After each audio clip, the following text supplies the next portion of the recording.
Yep, my name's Stuart. I started at South Ayrshire Council just in June 2021, and I'm going to talk you through a wee bit about our programme, what projects we've got, some of the strengths and weaknesses about the programme, and I'm going to talk you through some of the tools that we're using to sort of manage the benefits realisation around this programme, because it is very much a benefits-led programme.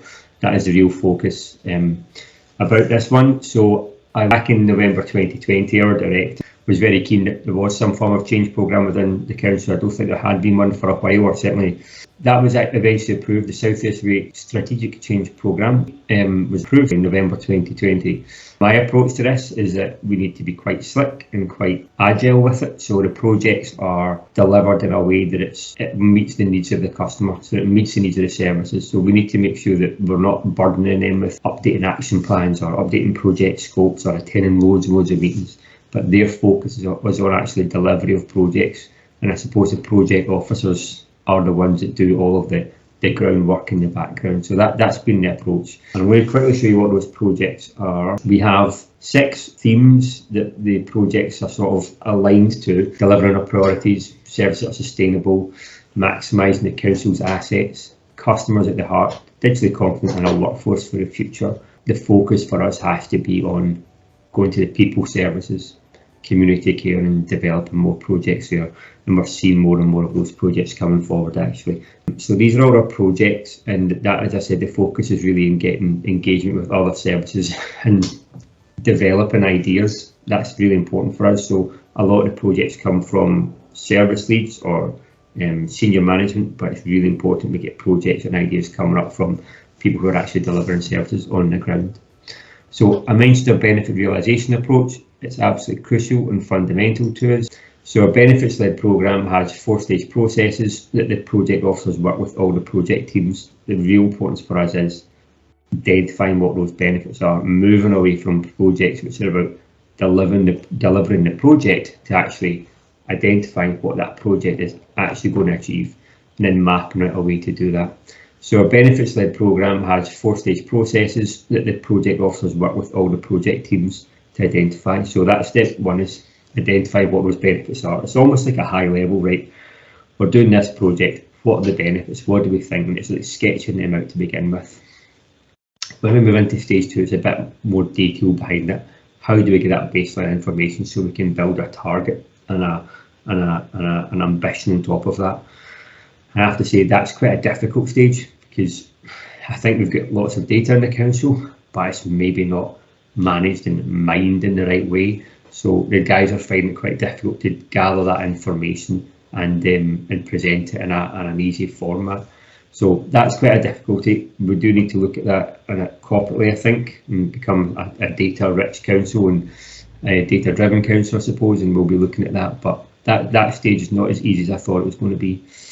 Once that's approved, once those benefits have been baselined, they're proposed for approval, and they're approved by the senior responsible owner. So they say, yep, cool, that looks great.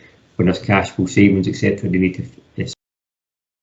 And then once we do that, we go into project implementation. So the project will then follow its path and its plan.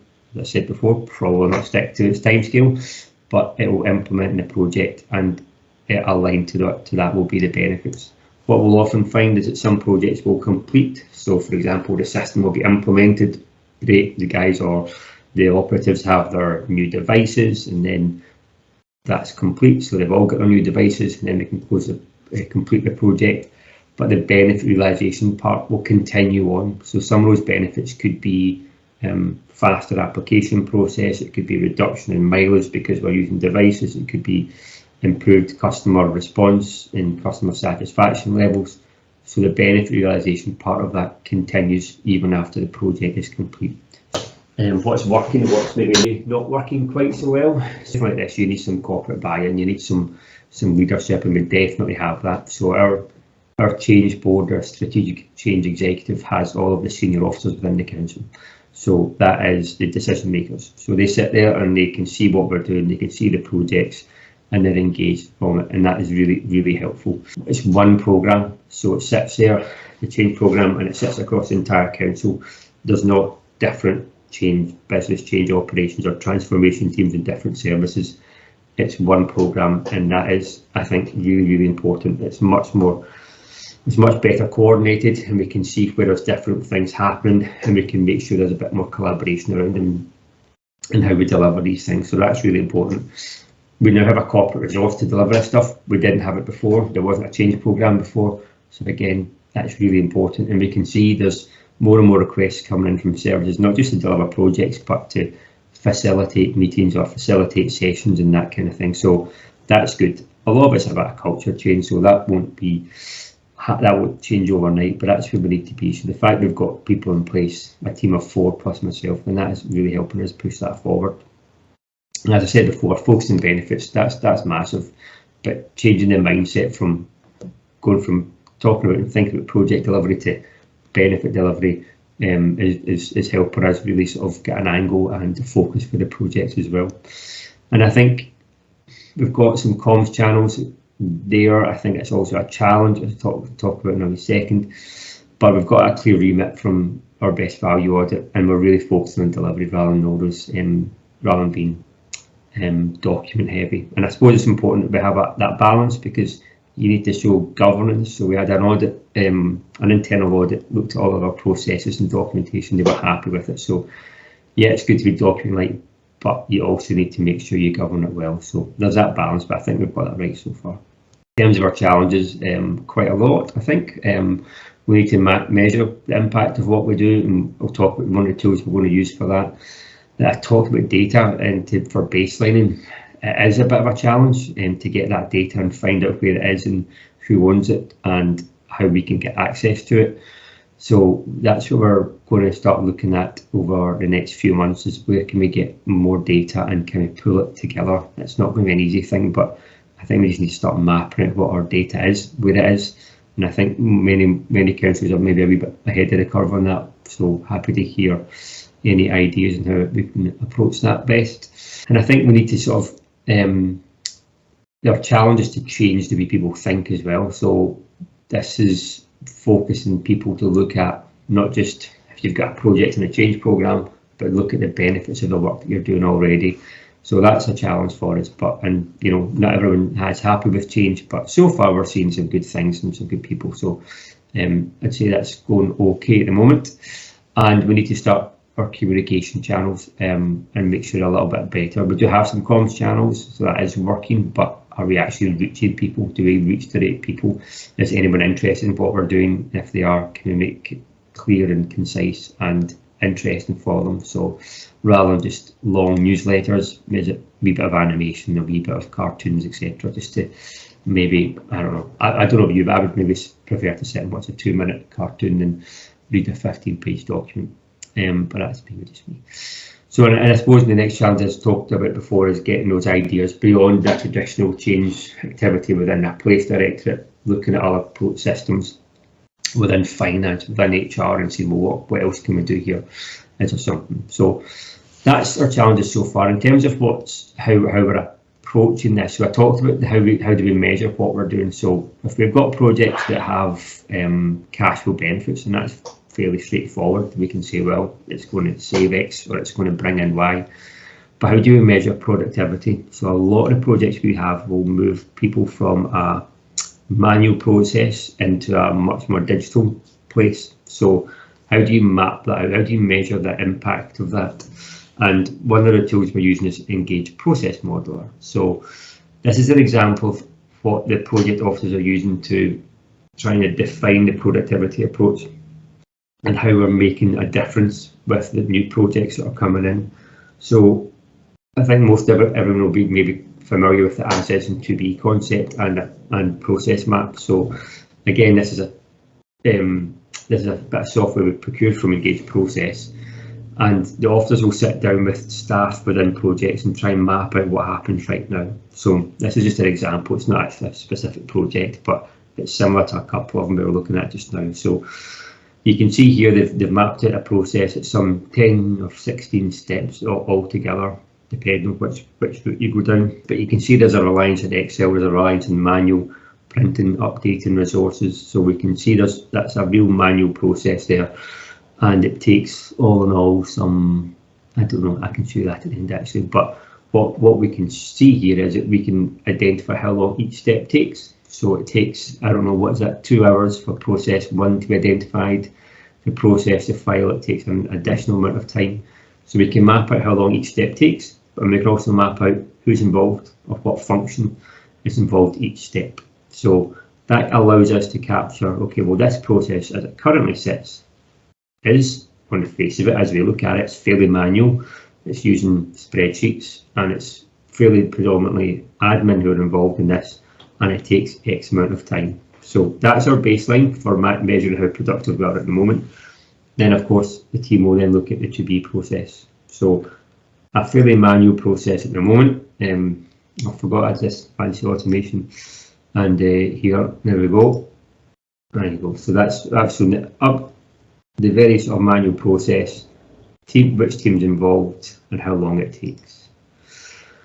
So here's a to-be process. You can see what's basically happened here is we've taken a manual process and we've swapped it, put in a computer system of some kind, or some software, etc. So here's what's happened. We can see that the manual steps are changed significantly and replaced by some software represented by a computer and a server here. So again, what we capture is the information around, the manual process, those 3, 5, 6, 7, 11, 14, 15, those steps there are sort of being replaced by an automating part. So what we can do is we can capture all that information and present it in a table like this, which gives us some metrics and some data to improve or to measure the performance on. So, and as this example, it takes 8 hours and 16 minutes processing time, and the to-be is just under 6 hours. So again, that's a saving of a reduction of almost 30% of processing time. We can see who's involved in that, which teams, so it's admins. We're cutting down admin's time in this from almost 8 hours to 5.5. And again, that's good, that's great, because it means that admin can go and do something more value added, so they can cut down on these steps, which are maybe not add a huge amount of value, and go and do something else to support the team. Maybe it's working on a new project, or it's supporting delivery of something else, but it means you can go and work and do something different. So this is allowing us to evidence productivity improvements, and not all projects will need this, but some of them will. Certainly when we move from our digital from a manual process into digital, that will be a real help for us. It will allow services to take a step back, look at their processes and see how they can improve things. And even if we've got that to be in here, we'll map this for other processes within the team, and they might find actually, you know what, we can even make this slightly more slicker. We can put something in here that makes it a little bit easier. We can put some more automation in, which will allow even greater benefit. So even though we get a to-be process, that shouldn't really be the end. We should revisit this, but we've now got it mapped out, and we can take it forward. So the challenge now for us is to really take that forward and move it into all of our projects. It's really important that we do this with the project team, so the people who are actually delivering the service. We can't really have, I don't think, one of the officers reviewing things and come up with this themselves. It needs to be validated with the team, and they need to sign that off. So we will have the senior officer, senior project team members sign these maps off to say, yep, that is accurate, that is exactly how things work. And then, of course, it's really important that you've got your as-is, you've got your to-be. Is your to-be accurate? You know, is it actually the same? Is it actually the case 2 months in, 6 months down the line? So we have to make sure that we continue to validate the to-be, and it is following that.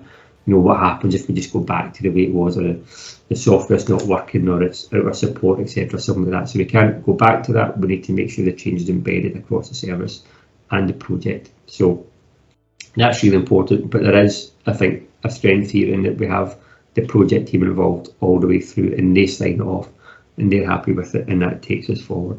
And then we can start looking at what those quantitative benefits are, so we can see what's the reduction this time, and it allows us to process more applications quicker or get more done within a particular day. So there's those productivity improvements that we can evidence and map out there. And I've probably covered a lot of these already. So it's moving these projects into benefit realisation, quantifying and really getting the benefit trackers in place with all of activity and timescales and things we want to measure, and improving our communication. That's really important for me. If anybody wants to hear about the programme, they know where to go. There'll be a lot of people in the council who don't want to hear about it, and I mean, I have to take that on the chin. But you know, if people sometimes want to know what the council's doing, so we need to make sure there's a space for that. And if the more projects we generate, then the more coverage we get, especially in those services which have not got a huge amount of projects on the programme so far. So that's what I wanted to cover with you today.